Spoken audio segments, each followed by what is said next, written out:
Let there be spaces in your togetherness. Khalil Gibran. Before we talk tactics, let's tell the truth. You cannot force a heart to turn toward you. If she's truly not interested, honor that. What you can do is become the kind of man whose quiet presence lingers, whose absence rings like a bell in an empty room. This is not manipulation, it's self-mastery. Today we'll explore the strange physics of desire, how space creates pull, how purpose becomes magnetism, and how silence can speak louder than 100 messages. We'll ask hard questions because only hard questions change us. 1. The mirror of desire. Absence sharpens love, presence strengthens it. Thomas Fuller. What does it mean to be missed? It is not as simple as the memory of your face, nor the echo of your words. To be missed is to live inside another's silence, to become the shadow of their thoughts when the room grows still. But then arises the real question: what truly makes someone miss us? Is it the force of our presence or the hollow of our absence? In the psychology of attraction, longing is never born in constant proximity. It is born when distance creates hunger, when the mind is left to wander, to imagine, to fill in the empty spaces.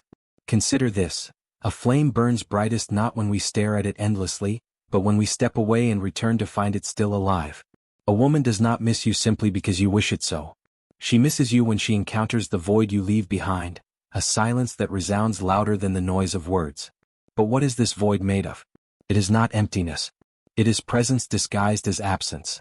It is the whisper of restraint, the art of withholding, the quiet power of not rushing to fill every space. Ask yourself, do you flood every conversation with explanations, or do you allow your words to breathe? Do you cling desperately to constant validation, or do you step back and let curiosity bloom in the fertile ground of mystery? Nothing makes the heart grow fonder than a little distance. Anonymous. When we are always available, always present, always eager, we rob the other of the chance to wonder. Desire is not sustained by certainty, but by the dance between knowing and not knowing, between presence and absence. Imagine a painting. If every canvas were covered in thick paint, without space or contrast, no image would emerge. It is the untouched spaces that give form to the art. The same is true of attraction. It is not only who you are, but the space you allow around who you are, that creates depth. And here lies the paradox. When you are always there, your presence becomes ordinary, predictable, expected. But when you step back, when you leave gaps, when you allow silence to settle, something changes. Your absence becomes a mirror, and in that mirror she does not only see you. She sees herself, her own needs, her own longings, her own thoughts reflected back. This is why absence is powerful. It is not merely about leaving. It is about creating a sacred space where the imagination takes over. Human beings are storytellers by nature.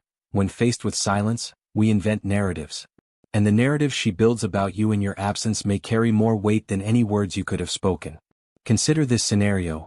You do not reply immediately, you do not rush to fill her day with your presence. In that silence, questions arise. Where is he? What is he doing? Why is he not here? And the mind, searching for answers, begins to magnify you. Your silence becomes louder than your speech, your absence heavier than your presence. But here is where self-awareness enters. Absence is not powerful when it is forced, manipulative, or insecure.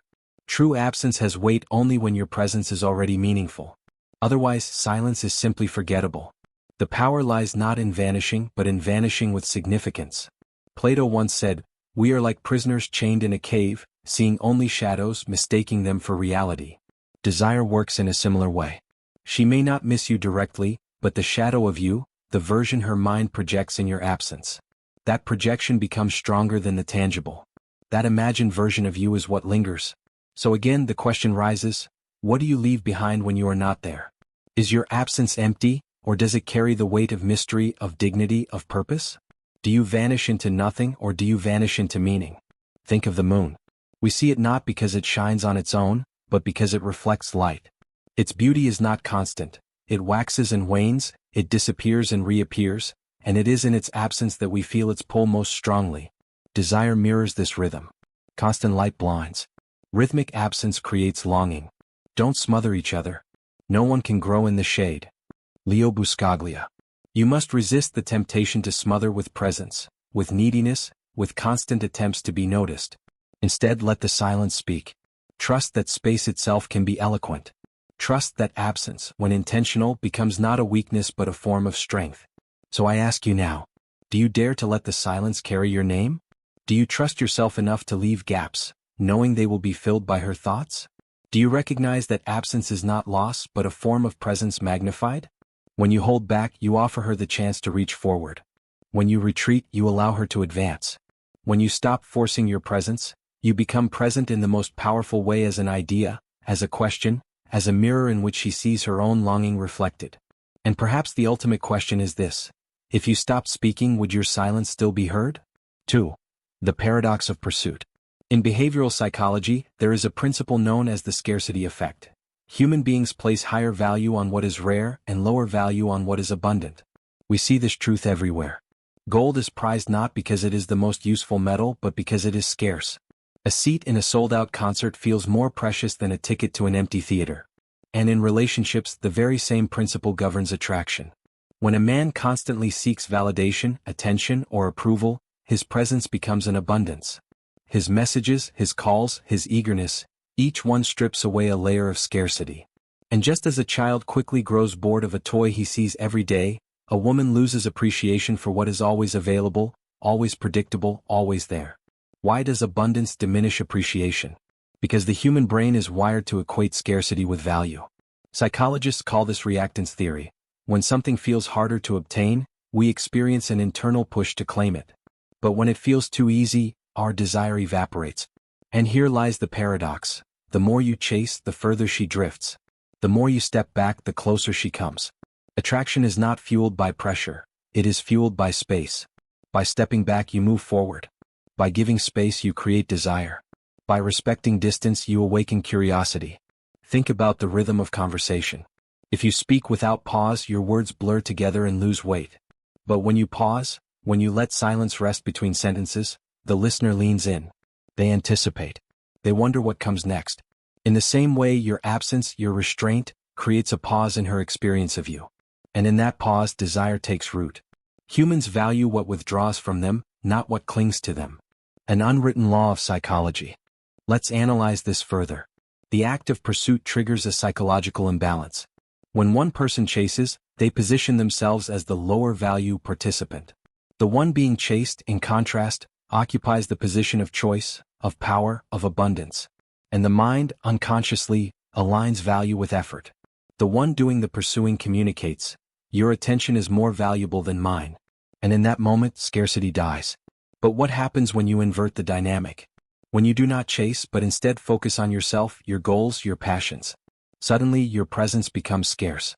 Your time feels finite, your energy selective. And the human mind cannot help but wonder, why is he not here? Why does he not need me? What has captured his attention that is more important? This is the paradox of pursuit.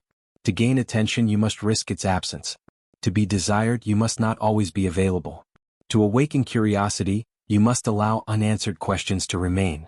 Behavioral economists refer to this as the principle of opportunity cost. Every choice signals what you value most. If you choose to chase her endlessly, you silently communicate that you have no other meaningful opportunities, no mission, no purpose, no pursuits more important than her. But if your time is divided among passions, ambitions, relationships, and self-growth, she perceives that to be with you is not the default, it is a privilege. And privileges are not taken lightly. Consider this. If every day you received a bouquet of roses on your doorstep, how long would it take before those roses became invisible? But if one day, without warning, they did not arrive, the absence would be louder than the presence ever was. This is the mechanics of scarcity. We do not notice what is always there, but we ache for what suddenly withdraws. So the central question is not, how do I chase her? The real question is, how do I allow her mind to chase me? Notice the shift. Chasing places all the power outside yourself. It positions you as dependent on her response. But allowing her mind to chase you is about positioning, about becoming the object of curiosity, the variable in the equation, the puzzle she cannot solve. And how does this happen? By aligning your behavior with three simple, powerful truths. Scarcity awakens desire. Limit your availability. Do not offer constant reassurance. Allow your absence to create hunger. Purpose creates magnetism. Focus on your goals, your work, your growth. A man centered on his mission radiates scarcity because his attention cannot be purchased cheaply, it must be earned. Distance sharpens curiosity. Withhold just enough. Share glimpses, not everything. Let her imagination fill in the blanks. Now ask yourself, do you text instantly because you fear being forgotten, or do you pause and let anticipation build? Do you shape your schedule around her availability, or do you invite her into a life already full of meaning? Do you give so much of yourself that there is nothing left to miss, or do you reserve enough mystery that her thoughts return to you when you are gone? The paradox of pursuit is one of the hardest lessons to learn, because it requires courage. It requires the courage to resist the impulse to chase, to fill, to prove. It requires faith in the psychology of scarcity, in the magnetism of restraint. And above all, it requires the self-respect to know that your presence has value precisely because it is not given away without measure. So I will ask you once more, are you willing to be missed, or are you too afraid of silence to let longing grow? 3. The ancient voice inspired by wisdom literature. The Tao Te Ching whispers, "He who knows others is wise, he who knows himself is enlightened." To make a woman miss you is not about manipulation but about mastery, mastery over self. Mastery of your emotions. Mastery of your presence. Mastery of your silence. When you live with purpose, when you embody confidence, when you are not consumed by the need for her attention, she feels it. And paradoxically, that is when she begins to think of you. Ask yourself, do you lead your life in such a way that absence becomes your greatest presence? 4. The emotional impact, deep, meditative, storytelling tone. Imagine this. She lies in bed at night, the light from her phone screen casting faint shadows on her face. She unlocks it almost by instinct, scrolling through the messages she has received that day. Among them she searches for your name. She expects the familiar notification, the reliable goodnight text, the string of words that arrive like clockwork. But tonight, nothing. Her thumb hovers over the screen a little longer than usual. Instead of relief, instead of indifference, there is curiosity. A question begins to stir. Why hasn't he written? At first it is a small question, a passing thought. But questions, like seeds, grow in silence. As she sets her phone down, her mind begins to water it with speculation. What is he doing right now? Who is he with? Is he thinking of me, or has something else taken his attention? That silence is not empty. It is full of energy. And it is full of you. Psychologists call this phenomenon the Zeigarnik effect. We remember unfinished tasks better than completed ones. A conversation left unanswered, a message not sent, an expectation unmet. These linger longer in the mind than closure ever could. Your silence becomes an open loop in her thoughts, a thread left hanging. And the mind cannot resist tugging at a loose thread. Every time she wonders where you are, she tightens the knot between her thoughts and your presence. Ironically, by not being there, you occupy more space in her imagination than you would have if you had flooded her with words. When you are always available, you become invisible. When you are rare, you become unforgettable. Think of the music you love most. It is not the constant noise of sound that moves you. It is the pauses, the rests, the gaps, the spaces between the notes, that make the melody resonate. Without those spaces, the music would be nothing more than chaos. In the same way, absence creates rhythm in human connection. Without absence, presence loses its power. Picture another scene. She is out with friends, laughing, immersed in conversation. But suddenly she remembers something funny you once said. She reaches for her phone to tell you, only to realize you have not been the one to initiate contact lately.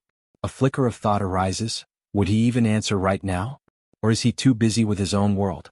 That single flicker grows into a flame of awareness. She notices your absence, and that noticing draws her back to you. Your silence has turned you into a presence in her mind, subtle, lingering, alive. Absence is not merely the lack of communication. It is a form of communication itself. It says, I'm not desperate. I'm not clinging. My life is not defined by your attention. And that message, spoken without words, is louder than any plea for closeness. But here is where the impact deepens. Curiosity is not neutral, it is emotional. When she wonders why you are not there, she is not just asking a logical question. She feels something. Perhaps intrigue. Perhaps longing. Perhaps even frustration. All of these emotions anchor you deeper into her experience. Consider how stories work.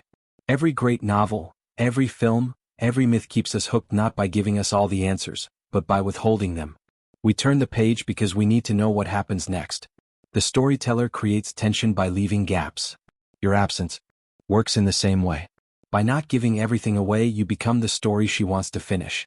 Silence, wrote Rumi, is the language of God. All else is poor translation. Your silence is not a void, it is a canvas on which she paints her own images of you. And often, those imagined versions are more powerful than reality. She may imagine you with friends, working late, laughing with someone else. She may picture you lost in thought, absorbed in something meaningful. Whatever picture she paints, it is sharper, more magnetic, than the one she would see if you were constantly explaining yourself. The emotional impact lies not in being absent for the sake of absence, but in the quality of your absence. If your life is full, if your presence when you do appear is vibrant, then your silence speaks of depth. It whispers, I am a man who is whole without you. But if you wish, you may step into this wholeness with me. So imagine again, the phone on her nightstand, the quiet buzz of the world outside, her thoughts circling back to you. She turns over, closes her eyes, but the unanswered question lingers like a song stuck in her head. Not because you chased her. Not because you demanded her attention. But because you allowed absence to play its role, because you understood the paradox that invisibility can sometimes make you unforgettable. Now pause for a moment and ask yourself, when you step back, does your absence leave a mark? When she wonders about you, is there substance behind the silence? Do you trust that curiosity, once awakened, is stronger than constant reassurance? The emotional impact of absence is not about manipulation. It is about understanding the psychology of longing. Longing lives not in abundance but in space. It thrives not in answers but in questions. And when you create that space, when you let those questions breathe, you invite her into a story she cannot put down. 5. The reflection of self. Let's turn the mirror toward you. Do you want her to miss you because you fear losing her? Or do you want her to miss you because you have become someone worth missing? There is a profound difference. One is rooted in desperation, in the hollow ache of insecurity. The other is rooted in strength, in the fullness of a man who has built himself into something undeniable. Rumi once wrote, "Be like a tree and let the dead leaves drop." Think about that image for a moment. The tree does not cling to what no longer nourishes it. It does not beg the leaves to stay. It grows, it expands, it roots itself deeper in the soil, and the leaves that cannot hold on simply fall away. What remains is not weakness but resilience, not emptiness but the promise of renewal. So let me ask you directly, are you clinging to dead leaves? The truth is often uncomfortable. Many men want to be missed not because they are living lives of depth and meaning, but because they fear the silence that would come if she stopped thinking of them. They are not building themselves, they are building strategies to stay relevant in her mind. And that, my friend, is a fragile foundation. Look deeper. If she stopped thinking of you tomorrow, what would remain of your identity? Would you still have a mission that drives you? A passion that wakes you at dawn? A circle of friends? A body of work? A vision for your future? Or would you crumble because her absence would expose the emptiness you've been trying to cover with her presence? This is why the reflection of self matters. The psychology of attraction cannot be separated from the psychology of self. People are drawn to those who radiate inner gravity. And gravity is not begged for, it is earned through growth, discipline, and authenticity. Ask yourself, do you want her to miss you because you cannot imagine being whole without her? Or do you want her to miss you because you have become a man whose wholeness is magnetic? There is no shame in the first question, but there is danger. Because if you build your worth on someone else's perception, you give away the keys to your own identity. You say, I will matter if she notices me. I will be valuable if she validates me. I will exist fully only if she thinks of me. That is not selfhood. That is dependency disguised as love. Instead, imagine this. You are so deeply rooted in your mission, in your growth, in your essence, that whether she notices or not, you stand unshaken. You build, you rise, you evolve. You are a tree in full bloom, not a fallen branch begging to be picked up. And when you live like this, something remarkable happens. You stop needing her to miss you, and that very freedom makes you unforgettable. Because absence, when it comes from fear, smells of weakness. But absence, when it comes from strength, radiates dignity. Do not beg for attention. Become so complete that attention is the natural consequence of your being. Take a moment now. Close your eyes if you must. Imagine yourself 5 years from now. If she never came back, if she never looked your way again, who would you be? Would you still be chasing shadows? Or would you be standing tall, rooted in your craft, your health, your friendships, your purpose? This is not about indifference. It is not about pretending not to care. It is about cultivating a self so profound that care flows naturally but never consumes you. It is about being present enough to love but strong enough to let go. Ask the hard questions. Am I chasing her because I fear being alone, or because I genuinely value her presence? Do I fill my days with growth, or do I fill them with waiting? If I stripped away the relationship, what remains of me? The mirror does not lie. When you look into it, it will show you exactly what you fear. And if what you see is a man built only on external approval, you must begin the work of planting new roots. Growth is not glamorous. It is daily, steady, unremarkable work. Waking up earlier. Building discipline. Learning new skills. Expanding your horizons. Saying no to distractions that weaken you. Step by step, you become the kind of man who is not afraid of absence, because his presence is powerful enough to stand on its own. When you live this way, you no longer obsess over whether she misses you. You no longer twist your actions into strategies designed to provoke her curiosity. You simply live, and that life becomes its own magnet. So I ask you again, do you want her to miss you because you fear losing her? Or because you have become someone worth missing? 6. The closing invitation. The psychology of making a woman miss you is not about tricks, games, or deception. It is not about manipulation, nor is it about carefully calculated performances. At its core, it is about something timeless, something that transcends relationships and reaches into the human condition itself. We miss most what cannot be possessed. We long for what shines with its own light. We remember most vividly what does not beg to be seen. Let that sink in for a moment. Think of the stars. They do not plead for your gaze. They do not compete for your attention. They shine indifferent to whether you notice or not. And yet, night after night, our eyes are drawn upward, unable to resist their quiet brilliance. This is the essence of what it means to be missed, not to chase, not to grasp, but to radiate. So I ask you gently but firmly, are you living in such a way that your absence will be felt, not as emptiness but as a presence too powerful to ignore? This is not an easy question. It demands honesty, because for many, absence is not power. It is simply invisibility. And invisibility comes from a life left unbuilt, from potential left unexplored, from a man who has not yet stepped fully into his essence. Pause for a moment. Imagine someone you once admired. Perhaps a mentor, a teacher, a leader, or even a friend. Now imagine their absence. What do you feel? For those who lived with depth, their absence is not void, it is gravity. They are gone, and yet they remain, echoing in your thoughts, in your actions, in the way you now live. That is what it means to be unforgettable. So ask yourself, do I live like that? Do I walk into a room with enough quiet strength that when I leave, people feel the shift in energy? Do I fill my life with purpose so that when I am not present, my work, my essence, my impact still speak in my place? Do I cultivate relationships with such authenticity that even my silence feels full of meaning? Because here is the truth, you cannot demand to be missed. You can only become. You can only grow into someone whose absence has weight. That weight comes from character, from discipline, from living with intention. It is the weight of a man who is more than his desire for validation, more than his pursuit of attention, more than the fear of being forgotten. Become the kind of person who doesn't need to be noticed and yet cannot be ignored. When you embody this, longing happens naturally. When you step away, people will feel it, not because you crafted clever strategies, but because your presence had substance to begin with. Think of water. If you dip your hand into a shallow pool, the ripples vanish quickly, leaving no trace. But if you cast a stone into a deep lake, the ripples spread wide, long after the stone has disappeared from sight. The difference lies in depth. The deeper you are, the longer your absence resonates. And so, the invitation is this: go deeper. Stop asking, how do I make her miss me? Start asking, what am I building that will be missed, whether she is in my life or not? Do not live for her gaze. Live for the gaze of your own higher self. Do not shape your actions around her response. Shape them around your calling, your essence, your vision. She sees, she sees. If she does not, the world still does, and more importantly, you do. Here is the paradox. When you stop needing to be missed, you become unforgettable. Because your absence will no longer be about lack, but about presence. About a man so full of life, of mission, of inner gravity, that when he is not there, the room feels different. So I will leave you with these questions, not as an ending, but as an invitation. Are you cultivating silence that speaks or silence that disappears?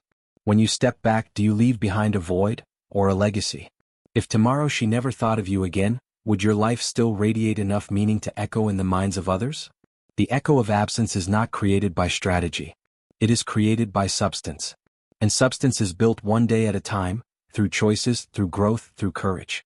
Live in such a way, whispers an old proverb, that when you are gone, the world longs for your return. So live, grow, root yourself, shine. Let absence be not your weakness, but your silent strength. And when she misses you, let it not be because you manipulated her, but because you became impossible to forget. Would you like me to also format this script into a narration flow, with pacing cues, emotional beats, and pauses, So it feels ready for voiceover and video production? You don't make a woman miss you by clutching tighter. You make her miss you by becoming harder to forget. Not because you vanish, but because you matter. When your days are full of meaning, when your boundaries are clear, when your words are few and your actions exact, she notices the shape your absence leaves. Remember the pillars we move through. Space with respect.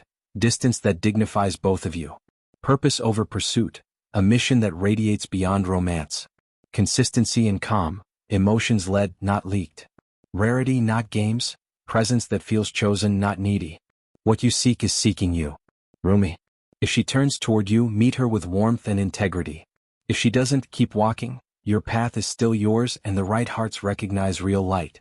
If she never texts back, will your life still be beautiful? What habits will you repeat tomorrow that make you unforgettable a year from now?